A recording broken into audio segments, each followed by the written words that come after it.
കേരളത്തിൽ ഇപ്പോൾ കുറുക്കന്മാരില്ല എന്ന് ഞാൻ പറഞ്ഞാൽ തീർച്ചയായും നിങ്ങളുടെ നെറ്റി ചുളിയുന്നതായിരിക്കും. അപ്പോൾ നമ്മൾ ഈ കാണുന്ന കുറുക്കന്മാരൊക്കെ പിന്നെ ആരാണെന്നായിരിക്കും ചോദ്യം. എന്നാൽ ഞാനൊരു സത്യം പറയട്ടെ, നമ്മൾ ഈ കാണുന്ന കുറുക്കനുണ്ടല്ലോ, അത് ശരിക്കുമുള്ള കുറുക്കനല്ല. ശരിക്കുമുള്ള കുറുക്കൻ വേറെ എവിടെയോ ആണ്. അപ്പോൾ കേരളത്തിൽ ഈ കാണുന്ന ആൾക്കാരൊക്കെ ആരാ? ആ പുള്ളി കുറുക്കൻ എന്ന വ്യാജപ്പേരിൽ ഒളിവിൽ കഴിയുന്ന ഒരു വില്ലനാണ്. നമ്മുടെ പാവം ഡോറമോളുടെ സാധനങ്ങളെല്ലാം അടിച്ചു മാറ്റുന്ന കുപ്രസിദ്ധ മോഷ്ടാവ് കുറുനരിയാണ് ഇവിടെ കേരളത്തിൽ കുറുക്കൻ എന്ന പേരിൽ ആളുകളെ പറ്റിക്കുന്നത്. അതായത് കുറുനരി എലിയാസ് ജാക്കൽ. യഥാർത്ഥ കുറുക്കൻ നീണ്ട് ഇടതൂർന്ന രോമങ്ങൾ നിറഞ്ഞ് നിലത്തെഴയുന്ന വാലുകളുള്ള ഒരു കുഞ്ഞനാണ്. എന്നാൽ ഈ കുറുനരികളാകട്ടെ ഏറെക്കുറെ ഒരു നാടൻ പട്ടിയുടെ നീളവും വലിപ്പവും ചെറിയ വാലുകളും ഉള്ളവയാണ്. ദക്ഷിണേന്ത്യയിലും ശ്രീലങ്കയിലും കുറുനരികളെ ധാരാളമായി കാണാൻ കഴിയും. കാനിഡേ കുടുംബത്തിൽപ്പെട്ട രണ്ട് സസ്തനികളാണ് കുറുക്കനും കുറുനരിയും. എന്നാൽ രൂപത്തിലും സ്വഭാവത്തിലും പെരുമാറ്റത്തിലും എല്ലാം ഇവർ തമ്മിൽ വലിയ വ്യത്യാസങ്ങൾ തന്നെയുണ്ട്. 12 വിഭാഗങ്ങളിലായി ലോകത്തിന്റെ മിക്ക കോണുകളിലും വ്യാപിച്ചു കിടക്കുന്നവരാണ് കുറുക്കന്മാർ.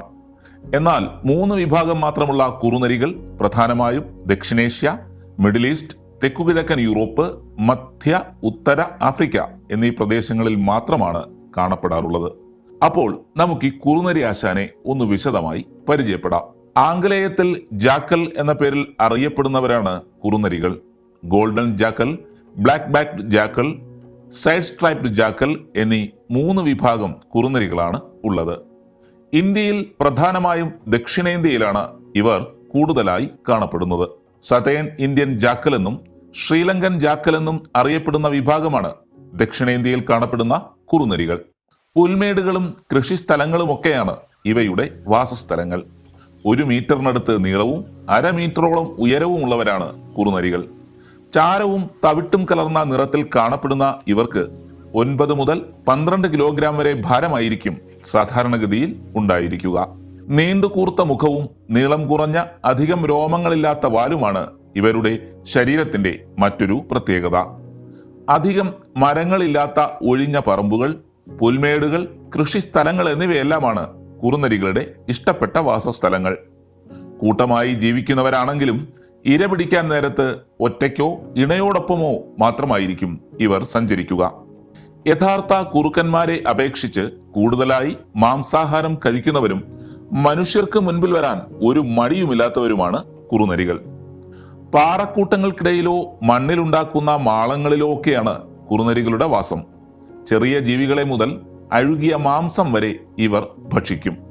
ഇവയൊന്നും കിട്ടാത്ത സമയത്ത് പഴങ്ങളും ഭക്ഷിക്കുമെങ്കിലും മുഖ്യമായും മാംസപ്രിയരാണ്. മനുഷ്യവാസമുള്ള പ്രദേശങ്ങളിൽ ചുറ്റിത്തിരിയാൻ വലിയ പേടിയൊന്നുമില്ലാത്തതിനാൽ ജനവാസ മേഖലകളിൽ ഇറങ്ങി വന്ന് കോഴികളെ മുതൽ ചെറിയ ആടുകളെ വരെ ഇവർ ഭക്ഷണമാക്കാറുണ്ട്. ഇറച്ചി മാലിന്യങ്ങളും അടുക്കള മാലിന്യങ്ങളുമെല്ലാം കുറുനരികളെ നാടുകളിലേക്ക് ആകർഷിക്കുന്ന മറ്റൊരു ഘടകമാണ്. നായ്ക്കളെപ്പോലെ തന്നെ മൂത്രമൊഴിച്ച് സ്ഥലങ്ങൾ മാർക്ക് ചെയ്തു വെക്കുകയും കൂട്ടം കൂടി ഓരിയിടുകയും ചെയ്യുന്ന ശീലവും കുറുനരികൾക്കുണ്ട്. ഇണചേരുന്ന ഡിസംബർ മുതൽ ഏപ്രിൽ വരെയുള്ള കാലങ്ങളിലാണ് ഇവർ കൂടുതലായി ഓരിയിടാറുള്ളത്. ഈ സ്ഥലം എൻ്റെ ഏരിയയാണ്, ഈ ടെറിട്ടറിയിലേക്ക് കടന്നു വരാൻ ഒറ്റയൊരുത്തനും ധൈര്യപ്പെടേണ്ട എന്നീ മുന്നറിയിപ്പുകളാണ് ഇവർ പ്രധാനമായും ഓരിയിടുന്നതിന് പിന്നിലെ കാരണം. ശത്രുക്കളുടെ സാന്നിധ്യം കണ്ടെത്തിയാൽ അവ മറ്റുള്ളവരെ അറിയിക്കുന്നതിനായും കുറുനരികൾ ഓരിയിടാറുണ്ട്. പൊതുവെ സന്ധ്യയ്ക്കും പുലർച്ചയ്ക്കുമാണ് ഇവർ വേട്ടയ്ക്കായി ഇറങ്ങുന്നത്. ഇര തേടി സ്വന്തം വാസസ്ഥലത്ത് നിന്നും 15 കിലോമീറ്റർ ദൂരം വരെ സഞ്ചരിക്കുന്നവരാണ് കുറുനരികൾ. നാട്ടിൻ പ്രദേശങ്ങളിലും കൃഷിയിടങ്ങളിലും ഇറങ്ങിയാൽ വളർത്തുമൃഗങ്ങൾക്കും കൃഷികൾക്കും വലിയ നാശമാണ് കുറുനരികൾ ഉണ്ടാക്കാറുള്ളത്. എന്നാലോ ഇതെല്ലാം കാണുന്ന മനുഷ്യർ സംഭവവുമായി യാതൊരു ബന്ധവുമില്ലാത്ത കുറുക്കനെ കുറ്റപ്പെടുത്തുകയും ചെയ്യും. അങ്ങനെ കുറുക്കന്റെ പേരിലുള്ള വ്യാജ ഐഡന്റിറ്റിയിൽ സുഖജീവിതം നയിക്കുന്ന സൈക്കോ കള്ളന്മാരാണ് കുറുനരികൾ.